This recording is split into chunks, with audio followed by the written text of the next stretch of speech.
You ever get that feeling like you're kind of circling around these big, important ideas? Almost get it, but like not quite there. Oh, totally. Yeah.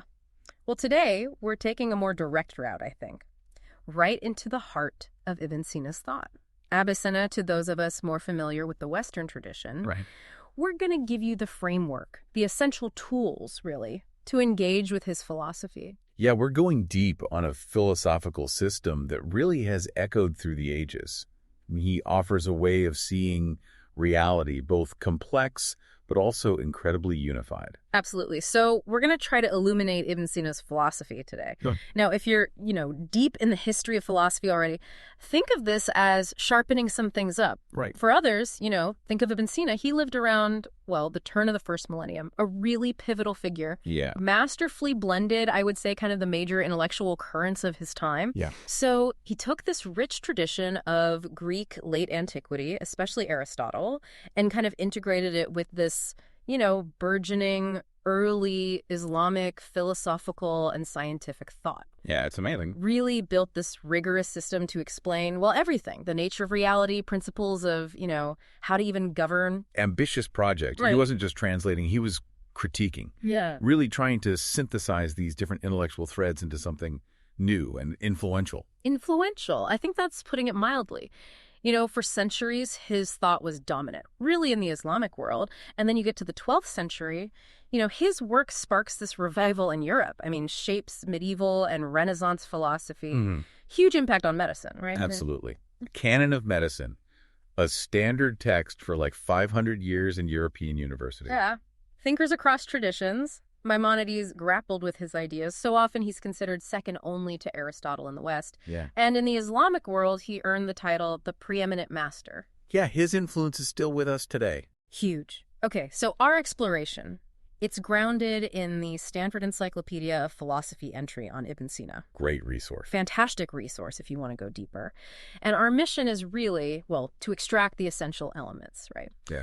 So whether you're a seasoned philosopher or, starting out, a dedicated student of thought, we want to give you that clear understanding of his aims, his approach to logic and knowledge, his views on the soul, practical philosophy. Big stuff. Yeah. So consider this your guided tour, okay? Through the history of philosophy, some of the most significant contributions. All right. So let's unpack those philosophical aims. Okay. What was he trying to do? Well, Ibn Sina, he thought about philosophical knowledge as this unified whole. Okay. He was influenced by that Hellenic way of organizing knowledge. Logic is your tool, right? Yeah. Then you've got the theoretical sciences, Yeah. physics, math, metaphysics, exploring reality. Right. And then the practical sciences, ethics, politics, how we live well.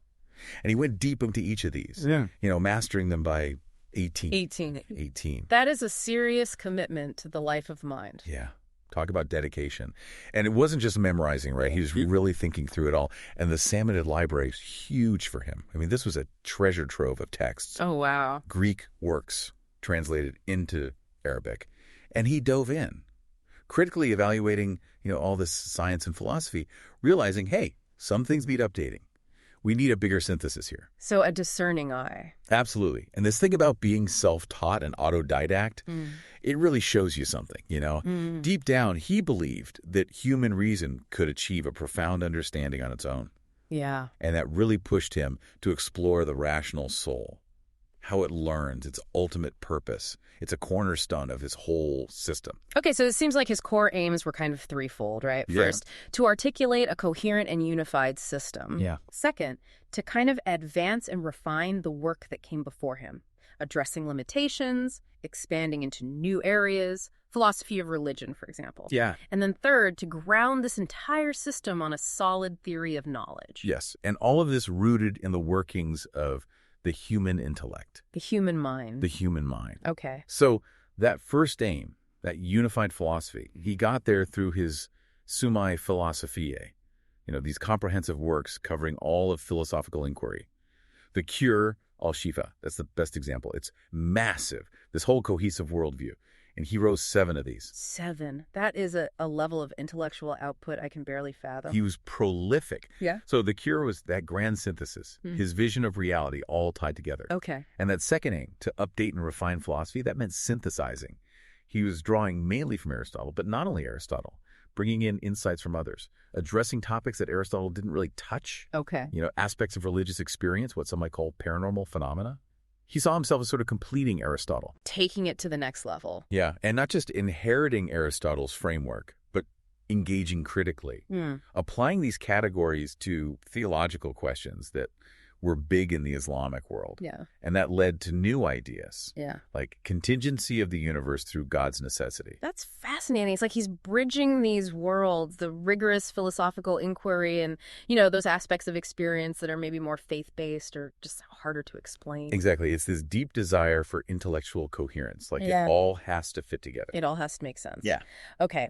So underpinning all of this was the third aim, a solid foundation for knowledge. How do we know things are true? Right. Accuracy, verifiability. This is where his work on logic and his theory of the rational soul as that engine of knowledge becomes super important. No, it comes together. Okay. Yeah. Let's dive into his logic and how he understood empiricism. How do we know things with certainty? So what's interesting for a philosophical audience, I think, is how his logic, really rooted in Aristotle's posterior analytics, starts with forming concepts. Okay. And that happens through precise definitions, identifying the genus and then the specific difference that makes that thing unique. Makes it what it is. Exactly. And then you get to the truth of statements. Yeah. That's through building these rigorous syllogisms. So it's like a structured, almost axiomatic approach. Yes. Define your terms, construct these valid arguments, and boom, demonstrable truth. Precisely. To verify a statement for Ibn Sina meant showing it was the necessary conclusion of a solid syllogism. And the key here is finding the middle term. The connector. Right. It links the two other terms in your argument. If your middle term is off, the whole thing falls apart. Dominoes. Dominoes, exactly. And so here, Ibn Sina brings in this crucial idea of ads. It gets translated as hitting correctly upon the answer, hitting upon that middle term. And he saw this as central to epistemology. He said that's why people are better or worse at using syllogisms. It comes down to how good they are at grasping that middle term. So it's not just luck. You're not just randomly stumbling upon the right answer. Not There's an intellectual capacity there. It's a talent, an intuition, honed through logic. Okay. So logic gives you the structure, but then there's this intellectual intuition. This refined insight. It's what lets you see that crucial connection in the argument. Right. And by 18, he had internalized the whole philosophical curriculum as this coherent system. Wow. Really focusing on the syllogistic structure in Aristotle. Yeah. He saw it everywhere. And he didn't keep this purely abstract. He tied it to the science of his time. Oh, yeah. He took that Aristotelian view of the sublunar realm, Ptolemaic cosmology, Neoplatonic emanation, that idea that, reality flows down in stages from this one ultimate source. This helped Ibn Sina explain the hierarchy of intellects, how knowledge flows down from the first principle. Fundamental concepts, intelligibles, he calls them. They're eternally contemplated by the first principle, then by the celestial intellects, cascading down to that active intellect that governs our world. Okay. Yeah. So this idea of ads, this ability to grasp the middle term, how does that fit into this hierarchy of celestial intellects? That's where it gets really interesting. He saw that human ability, the syllogistic reasoning, and finding the middle term as fundamentally linked to how the celestial intellects think. So we're kind of mirroring that cosmic logic. Exactly. And this let him explain things like inspiration, prophetic revelation, not as some supernatural thing, but functions of the rational soul working at different levels, all depending on that ability to grasp the middle term. So a prophet, in a way, has this heightened intellectual intuition. Right. They're not just getting divine messages. It's a kind of exceptional insight. And he even talked about mushahada, this direct apprehension or experience of intelligibles. You get there through intense intellectual work, and it comes with joy. He said, prophets, they have this to the highest degree. Okay. They acquire knowledge quickly in the right logical order. So it sounds like he believed his philosophical system was more than just his own ideas. Yeah. It was a reflection of this rational order of reality. Yes. And he was always striving to understand it more accurately. He was. Now, he loved Aristotle, right? Yeah. But he also knew Aristotle had limits. Philosophy, for him, it was an ongoing thing. This constant striving to get closer to the truth of the intelligible world through syllogistic inquiry. This idea of ongoing intellectual progress, I mean, that's pretty forward thinking. Now, you mentioned the human and celestial intellects, right? Similar in nature, but different in how they know things. Right. Both immaterial substances. But the human intellect starts as potential, a blank slate. It needs the body and senses to become actual. Celestial intellects, though, they're always actualized, tied to those eternal celestial bodies. So we need those senses. This is where his empirical theory of knowledge comes in, right? Yes. Our senses are the channels. Mm-hmm. It's how our souls learn about the world, experience, interaction. It actualizes those predispositions we have for fundamental concepts. Okay. The intellect then takes that sensory data, processes it, abstracts the universal concepts. So we don't just have these innate ideas fully formed. We have Mm-hmm. this capacity to understand and experience kind of brings it out. Exactly. And because we're embodied, stuck down here, our intellect can't see those intelligibles directly through their causes, Okay. not like the celestial intellects can. So we reason inductively from effects back to causes. Mm-hmm. But he thought after death, if a soul is cultivated, through philosophy, it can see those intelligibles directly through their causes, like the celestial spheres. Philosophical fulfillment, religious paradise. So there are consequences to how we use our minds in this life. Yeah, it all It's connects. epistemology and eschatology all tied together. Yeah. Let's shift now to his metaphysics of the rational soul and practical philosophy. Okay. What did he have to say about how we should live? Ibn Sina, he was committed to this rationalist empiricism. And that led him to really study the rational soul, its cognitive functions. He wanted to know exactly how we acquire knowledge, that ability to hit upon the middle term. How does it actually work? He wasn't satisfied with just saying it's intuition or divine favor. Oh, he wanted the nuts and bolts. Yeah. So he analyzed the 5 external senses, sight, sound, smell, taste, touch. And then, even more interesting, the 5 internal senses in the brain. Okay. So you have the common sense, combined sensory information, imagery, holding on to those sensory forms, imagination, manipulating those images, estimation, getting those non-sensory aspects like danger, and memory, storing all those meanings in images. He really broke down how each of these contributes to, or sometimes messes up, the intellectual process. It's like we're getting this whole picture of the inner workings of the mind. Yeah. So when we finally grasp that middle term, see that new intelligible, what's happening? He said it comes from the active intellect. This is the place where all the intelligibles exist eternally.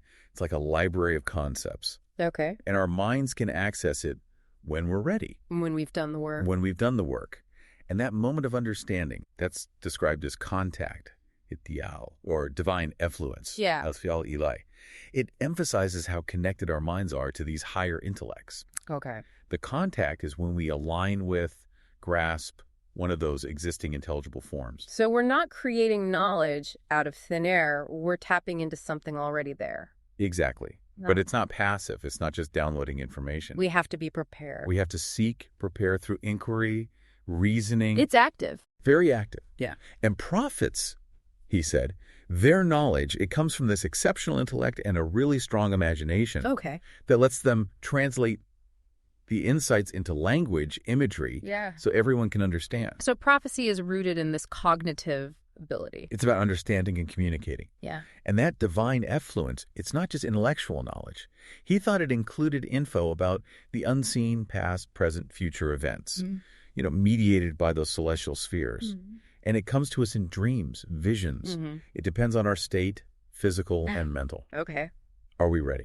So things we think of as supernatural, he's trying to explain them through this framework of the soul interacting with a higher realm. Exactly. But you have to be receptive. You have to be ready to receive that knowledge. Prepared. And this detailed understanding of the soul is how he addressed religion and paranormal phenomena, Okay. both the cognitive side and the social side. He's bringing it all into the realm of reason. Yes. He added a metaphysics of the rational soul to metaphysics. Afterlife, bliss, misery, the influence of celestial bodies, inspiration, prophecy, astrology. All within a rational framework. All of it. And it wasn't just theory. Right. He talked about how we should live practical philosophy. Exactly. He added the discipline of legislating to the traditional practical philosophy. Ethics, economics, politics. He said prophets, because they have this verified knowledge, they're the ones who can establish just societies through law. Okay. He argued that a good society needs universal morals, laws that are demonstrably true, beneficial, and prophets, with their connection to the higher intellect, they have this knowledge, so their laws have a unique authority. They help everyone flourish. So law and order have a grounding in this prophetic wisdom.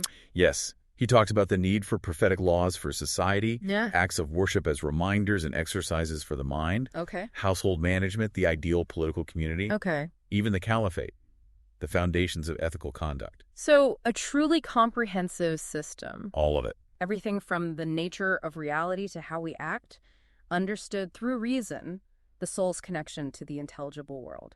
He wanted to explain it all, and to do it by appealing to reason, to that connection between the soul and the intelligible world.